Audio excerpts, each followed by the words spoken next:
Hello everyone, thanks for joining me. So in this video, something a little bit different. No DVDs, no thrift finds. What's happened?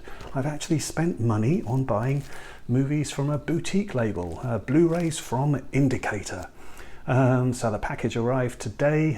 It's taken a few weeks. I missed out on the sale in, I think it was March, because I didn't realize that Indicator actually shipped to Canada. So yeah, missed out on the sale, but nonetheless they still run this 3 for £20 offer. So I was looking through the titles there. The titles that they have in that offer are what they call standard editions, which means that the Blu-rays don't come with the booklet that you get with the limited edition issues, but they do have all the special features. And that's the particular thing that I'm getting interested in Indicator about. Now, no way am I going to be getting into sort of looking to buy all of their collection or anything like that. But yeah, they're a very interesting label. And the special features that they put out with these films are just incredible. So yeah, that's what got me kind of hooked. So I looked at the 3 for $20 titles. To get free shipping to Canada, it was going to be necessary to spend £200, which is about $350. So I didn't want to do that. So I actually ended up, well, I ordered 13 titles. It came to about $130. They then added on the shipping cost, which was about £20. And then, unfortunately, I have found out today when the package arrived that there was a customs charge with it as well of about $26. So yeah, just if you're in Canada and you're looking to buy anything directly from Indicator, then yeah, just be aware of that. If your order is going to be sort of below £200, you could be looking at about a £20 shipping fee, plus you could be paying some customs there. Now that being said, all right, I've paid some shipping and I've paid the customs charges, but this still averages out at about $15 per disc, which, okay, it gives me a bit of a sweat because I'm not used to buying new videos so much. I like just doing all my thrift finding and DVD hunting. But yeah, this still works out cheaper than if I was to try and buy any of these Indicator ones from a Canadian store. For instance, I looked in one the other day and their prices there for the limited edition ones, the ones that come with the booklets, were ranging from about $28 to $38 for these sort of standard limited edition titles, not box sets or anything. So yeah, I will certainly keep an eye out, I think, in the future for the Indicator sales. I think the next one is in October. Now, if you're interested already in the Indicator series, then I do just want to mention again a couple of channels, Solitary Ronin Films and Chris Mohan. Together they have done live streams before where they have talked about many of the Indicator titles, and I believe Solitary Ronin is actually a completist. I think he's got all of the Indicator titles. So yeah, that's fantastic actually. But yeah, do check out their channels and certainly their live streams. They did a series of live streams around the time of the sales where they talked about loads of different Indicator editions. So check that out if you haven't done so already. But yeah, I will now just show you what I bought. So 12 standard editions and 1 of the limited editions here. There's 3 titles here which are films that I have not seen before, so they're kind of blind buys if you like. But yeah, the first up for that is William Wyler's The Collector with Terence Stamp in it. And this was an Oscar nominated film, but yeah, I've not seen this one. It sounds very intriguing, but again, if you're familiar with Indicator already, then you'll know about this, but just look at the extent of the special features that you get on these discs. It's really quite extraordinary. So this one includes an 83-minute interview with William Wyler, a 92-minute interview with Terence Stamp, commentaries, interviews with Terence Stamp, interviews with Samantha Eggar, promotional films, location documentary, a critic's commentary, theatrical trailers, and more. So absolutely tons of extras on these things.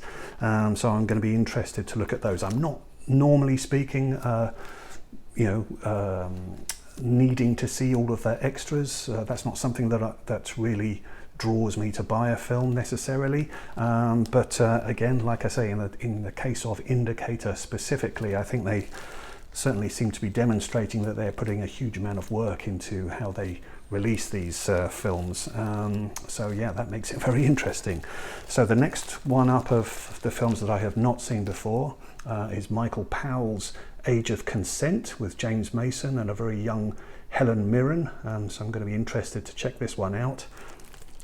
And the other one, surprisingly, I haven't seen it before, but I'm a big fan of Hayley Mills, and it's Endless Night. Now, I did toy with getting the Kino Lorber edition of this, which often comes up in sales and everything, but again, this one has a nice bunch of special features here, including interviews, a 2020 interview with Hayley Mills, and also a documentary, I believe, on Bernard Herrmann as well. A John Player lecture with Bernard Herrmann. So yeah, that's going to be fantastic. So yeah, looking forward to watching this one. Hayley Mills in the 70s, I really like. I mean, I like all eras of Hayley Mills, but Hayley Mills in the 70s is kind of interesting. That's when she's going into her sort of adult phase. There's a film from '75 called Deadly Strangers that's kind of bad, but I really kind of like it as well.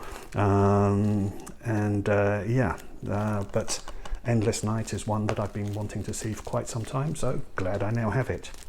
Now moving on to the films that I have seen before. Now these films aren't necessarily films that I consider great movies, but they're all films that are just interesting. They've all got various things about them which are interesting and that make them rewatchable. And then couple that with the fact that, again, we've got all these extras on there as well, that just makes them more fascinating to me. So yeah, I was pleased to sort of dip into add these ones to the collection. Like I say, we'll see as time goes forward if I'm going to increase my Indicator collection, but like I say, it's not my normal way of buying movies, but yeah, here we go with what I got. So first up, and the one title that is a limited edition, so this one does come with a booklet, and we're back with Hayley Mills, and it's The Chalk Garden, also with Deborah Kerr. So yeah, this isn't, again, like I say, I've seen it before. It's not one I totally loved, but I did like it a lot. And a specific thing with this actually is that the house that they use for the location in this, they show a view from that house, and the view that they show is on Eastbourne's Beachy Head at Beltute, and that's actually an area that I love to walk around when I'm back in the UK. So yeah, very beautiful area. In fact, it's one of my favourite places in the world, I would say. So yeah, it's the Chalk Garden, and again, absolutely packed with extras. Next, this is a Hammer film, and I think this is a really good one because it's completely not in keeping with their other kind of releases, although they've done a few war movies, but this is undoubtedly the best of the war movies that they did, and it's Yesterday's Enemy, featuring a really good performance from Stanley Baker. Yeah, this is quite a fascinating film, and they did a really good job at sort of, making it seem like they're out in Burma, but obviously this is all filmed on a fairly low budget in the UK. But yeah, this is a really interesting film. So yeah, I'm very much looking forward to watching this one again. And then next up we've got The Damned, or These Are the Damned, a Joseph Losey film, and it's got Shirley Ann Field in it and Oliver Reed there. Yeah, again, this is a very unusual film. It definitely switches gears, I would say, partway through and becomes quite strange at times, but again, that's what makes it kind of a fascinating film. So yeah, I kind of enjoyed this one. It is imperfect, but it definitely has the rewatch factor, so yeah, I look forward to seeing this one again. Next up, we've got Bunny Lake is Missing, Otto Preminger film. Again, this is quite strange in parts. It doesn't fully work, but yeah, got Laurence Olivier in this, and the Zombies, the great British band. They managed to feature in a scene here. Next we've got Fat City, John Huston's film from 1972 with Stacey Keach and Jeff Bridges and Susan Tyrrell. Yeah, really good performances in this. It's very dour, bleak kind of boxing movie, but yeah, quite fascinating for that. So yeah, Fat City.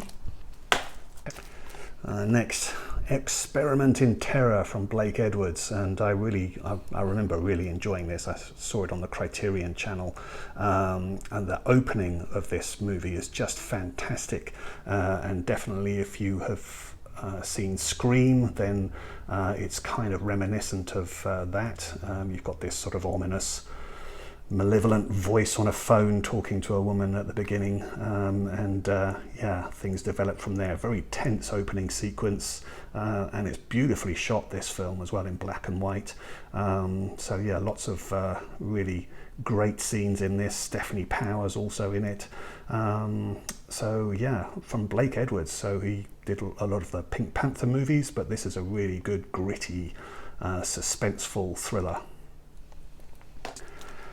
Back with Hammer, and this is probably winning the award for the most unusual film that they have produced, and one that is actually handled with great sensitivity, and it is Never Take Sweets from a Stranger, which really is about a dramatic encounter that looks at child abuse. This is about a couple of kids who just are out playing, and they get invited to someone's house, and then they reveal to their parents later what happened at that house, and obviously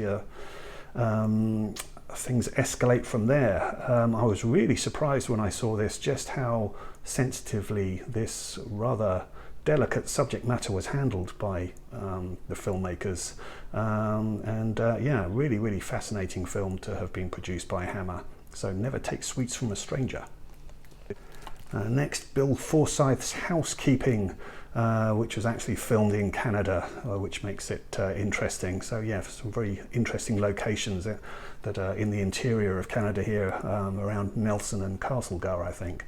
But yeah, this is an unusual film from Bill Forsyth, who did Gregory's Girl.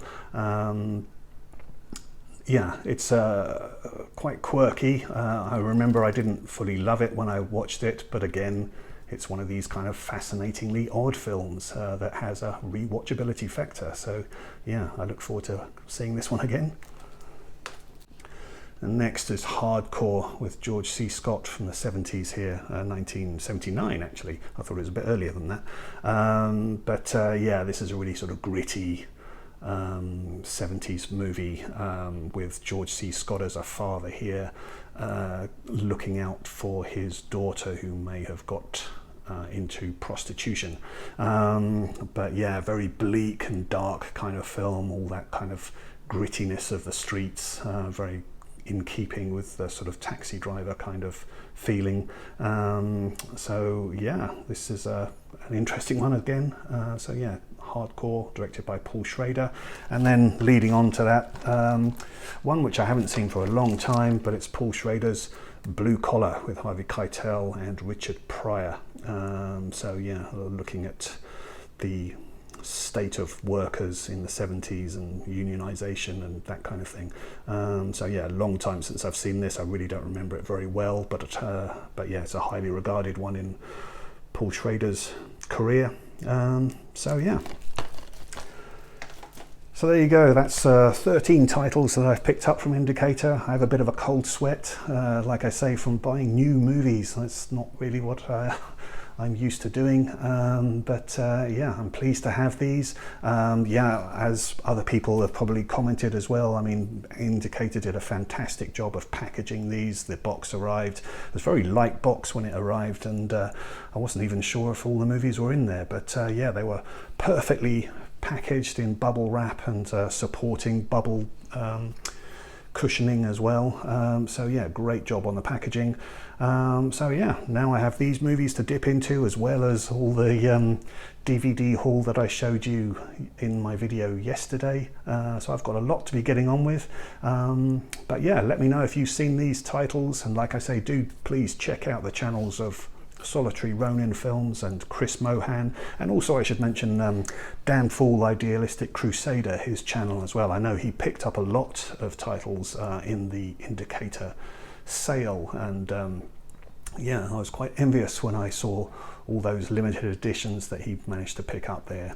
So yeah, foolishly I missed out on that sale, as I just didn't realize that things could be shipped to Canada. So now I know, now you know as well if you're a Canadian person. So yeah, look out for the Indicator next sale. All right, that's enough from me. Thanks very much for watching. I hope you're all doing well, and leave any comments that you care to.